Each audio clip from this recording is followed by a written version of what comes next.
Films usually promote using posters. Two-dimensional, flat. But what if we brought them to life? Presenting the Netflix 4-dish pot, an idea to launch Replacing Chef Chico, a series about food.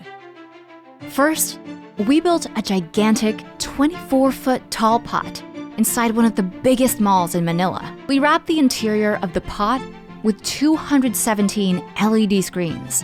The lid's interior showed the leads like they were on the poster, but in motion. When the pot's lid was opened, smoke came out from the sides by using hybrid fog generators.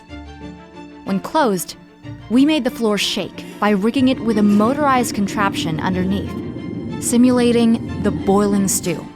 And when the actors dropped ingredients from the ceiling, people saw them falling on the LED walls.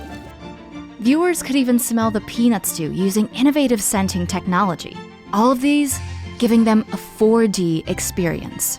Plus, the stars, breaking the fourth wall, even greeted them. Bakit may tao dito? Amazing experience. I feel that we were cooked by the chef.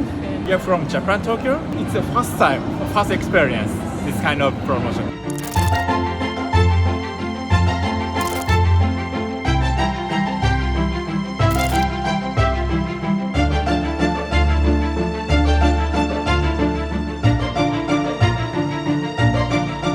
While other films promote with a poster, we cooked up a 4D event to make viewers experience it.